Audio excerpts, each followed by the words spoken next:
Well, hello everyone. Welcome to another segment of Let's Talk About It at Willard Library. We air every first Thursday of the month, and we always try to invite different organizations to come in and talk about all the great information and resources we have in Battle Creek and Calhoun County. You're welcome to go to our Willard Library website, click on resources and information, and it will have a list of the most used resources and information that could be helpful to you. And we also have previous Let's Talk About It at Willard Library, where I have interviewed so many different organizations. So thank you for tuning in. Please like and share. So today, our topic is It's Never Too Late, and we have Kim and Carol, who are going to tell us their role and where they're from. We'll let Carol start. My name is Carol Poole, and I am an instructor in the adult education program, and I'm from Battle Creek. And I'm Kim Goss, and I am from Millerstone Adult Education. I teach the English second language, and I do the GED program as well.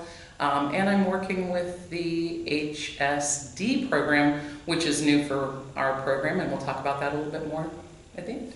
All right, and because we're in the beginning of the interview, can you let them know where you're located and your telephone number? We are at Millerstone Adult Education, which is right across the street here. If you're in front of Willard Library, our parking lot faces the building, and our door has a blue awning on it. It's 77 Capital Avenue Northeast, Battle Creek. Our phone number is 269-965-9514. So thanks again for being here.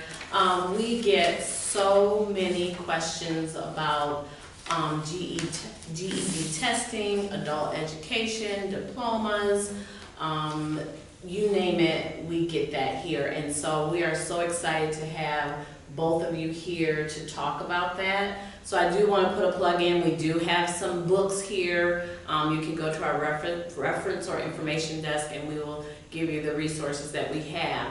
But we also are excited to let you know that there is a program just for you. So tell them who qualifies and who can participate in your program. Sure. Well, it's important to know that we are funded by the WIOA, which stands for Workforce Initiative Opportunity Act. Okay. So even though we're part of Battle Creek Public Schools, K-12 is funded by the Education Department, we are funded by WIOA. And their goal that we have to work under is to strengthen workforce development in our area.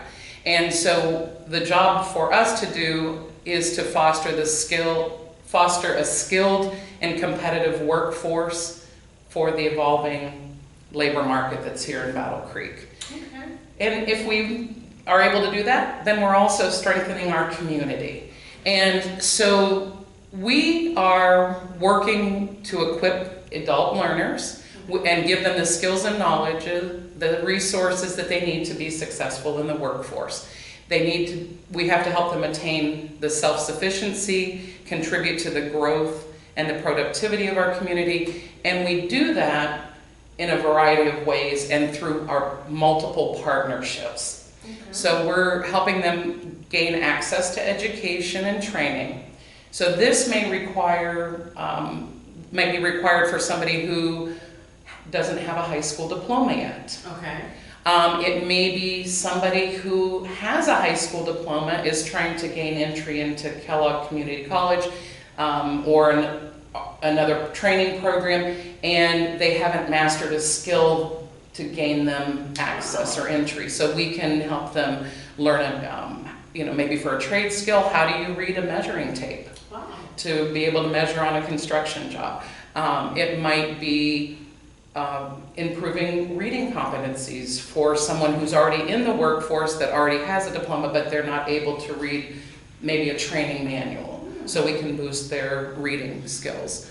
And of course, if somebody has a language difference, we can help them acquire English as a second, third, fourth, fifth language for our learners. Wow. And we also can help parents be able to help their children be successful in school. So if you were weak in math when you were in school, and now your kid's at the Math and Science Center, and you're like, I can't help them, well, maybe we can help you gain the skills so that you can then help your children.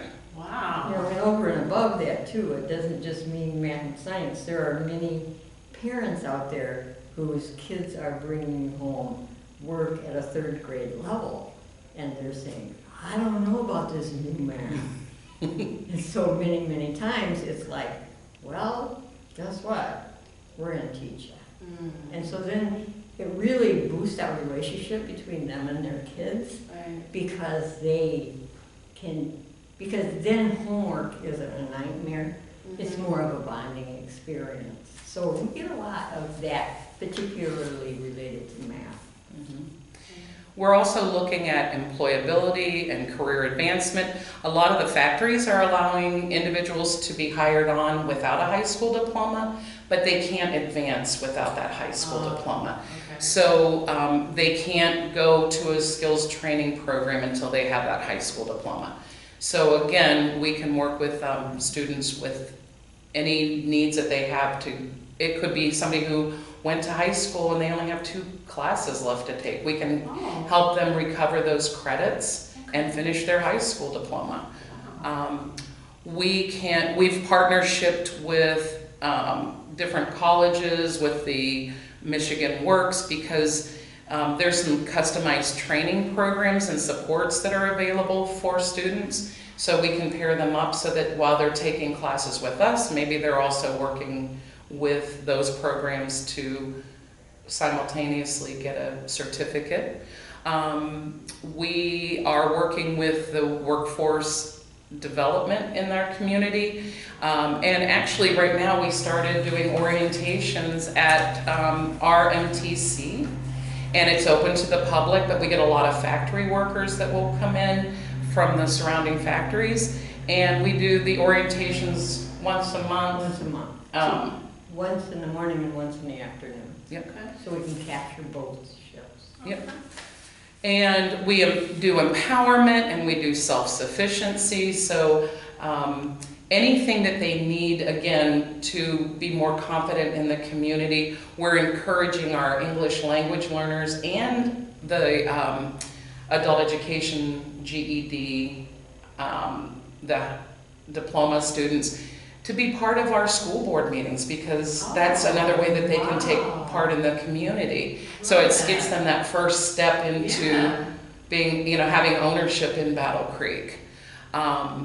We have an individual that through the ESL program, he actually moved here as a refugee, and he has his own nonprofit agency that's been up and running for a year now, and it's because we empowered him to go out. The community just embraced him. Carrie Whitfield from rallied people around him. And so now we have a refugee population that has moved here that's just really been supported from the ground up right away. And what does ESL stand for? And that's the English Second Language Program. And it's not their second language for most people that are moving here. It might be a third, fourth, or fifth language. And then we also can do continuous learning and lifelong learning for people. Wow. They've been out of school for a while, and they just want to come back and enhance the skills that they already have. And sometimes, if they're taking classes at KCC or at RMTC and they hit some blocks, they'll come back and say, I need some help. Wow. With, I need some help with this. And so it's always a support and an open door for our students. So when you say open door, do you have scheduled times? Do they call you? What do the class times look like? So for myself, with my ESL classes, we have specific class times. Okay. And students will come in and they'll do placement testing, and then we'll place them in classes according to their skill level. The interesting thing is that because of multiple work shifts, unfortunately, a lot of the people that we're working with are getting those second shift jobs, third shift jobs. So we have to be flexible and offer a schedule that meets their needs. So when I'm developing my roster, I'll work with my students and see what time frame works best for them. And then we try to make classes around their schedules, because my students need to have the opportunity to be with other non-English speakers. And I don't have classes. I work with students one-on-one. Okay. So usually, you know, our hours run from 8 a.m. to 6, and they're scheduled because class time for my students is intimidating. And I don't want to give them more of what they left. And if we work one-on-one, they get through much quicker. Wow. So that's important. that. And it also is problematic at times because they still have that mindset about a drop-in center. And it takes a little while to get them to understand this is your time. And if you don't call me or if you don't show up, you're actually cheating somebody else out of time. But that has proven to work very well with the one-on-one. There's less intimidation. Gotcha. Now, I know the answer to this, but I want you to speak to it. Is it ever too late to come back and get your education? Never. And I actually, right now, I have some adult learners that are in their 80s. Wow. Yes, and so it's very exciting that this is part of their week, is to come together with the other students. And and they're learning English as a second language too. So I think the opportunity to form these really neat communities of learners that are like them and that have the same struggles and the same concerns, it's never too late to get in. Love it. And we're really working hard to make it available year-round. Okay. That is something that hasn't happened in the past. So again, if you started in September, and we know being adults, life gets in the way, health gets in the way, the needs of the family get in the way, you let us know that you need a little break. We can give you a break and we can pick up where we left off. So you could start in September, stop in October, pick back up in May, and then continue to go. Okay. The important part, I always tell students, you can make excuses or you can make a plan. I love that. Excuses should not get in the way of your plan. Yeah. So, do they receive a diploma or certificate? What do you find job employees honor the most? Does that make sense? So a diploma from GED or HiSET, those are the two avenues that you can get your adult equivalents. Okay. So we can do HiSET and we can do GED. Okay. HiSET was created for those individuals that didn't like to test online like the GED does, and so it was a paper and pencil test. Okay. The HiSET has 5 parts to it, and the GED has 4 parts. Okay. The reading and the writing are together for the GED. The HiSET is separated. Okay. So the testing we found is different. I can tell you that the HiSET is looking for you to show your understanding. Okay. And the GED gives you more opportunity to use the skills that you've learned. Okay. So when a student is testing in math, they may be presented with a math problem, and then here's your potential answers, and now you can plug it into your calculator, and you can maybe find the right answer. HiSET may say, here's a person that did this problem, where did they make their mistake. So that's the difference in one of the testing opportunities.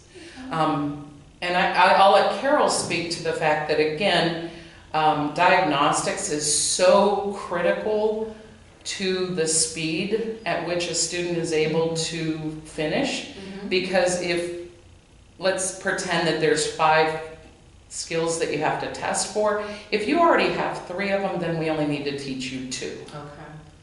And that diagnostic piece is critical to that, because if they come to the library and get that nice thick GED book and try to go front to back in that, they'll quit. Okay.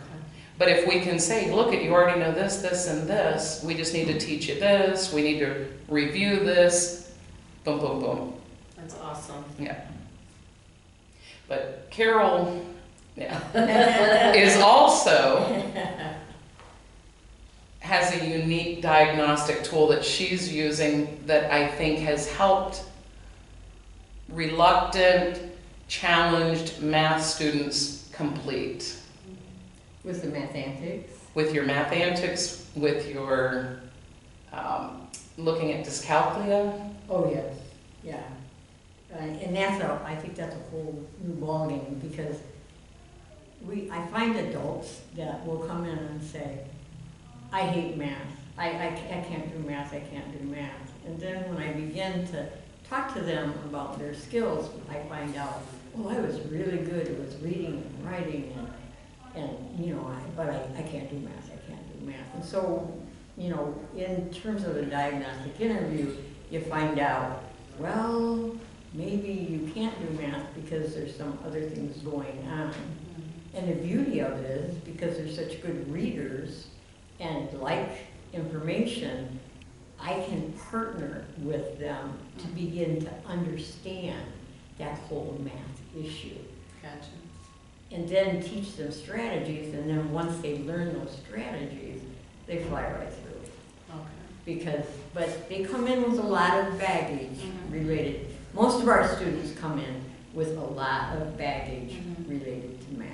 Gotcha. And so it's almost psychologically looking at their history and the history of how math is taught for them to understand they're not stupid and they are good mathematicians. It's just they need to look at what skills they have and how to utilize them in the workforce or in their everyday life or with their kids. So we've got something that we are excited to announce. On September 28th, we are going to host an open house or orientation, if you will, for adult education programs that are being offered. Sometimes we just need a neutral location to learn about information, and then once you have that open door and you learn of things, it kind of gives you the comfort zone to take another step towards meeting a goal. So on September 28th, we are excited to collaborate with the adult education program. It will be here at Willard Library. It will be in our brochure. We will have one at 10 a.m. and then we'll repeat it again at 6 p.m. So look for that on our website and on our Facebook page. And then I would like to end it because you have kind of a personal story that gives you passion behind this. If you can share that, we'll end it with that amazing story that I know of. Well, I'm a GED grad.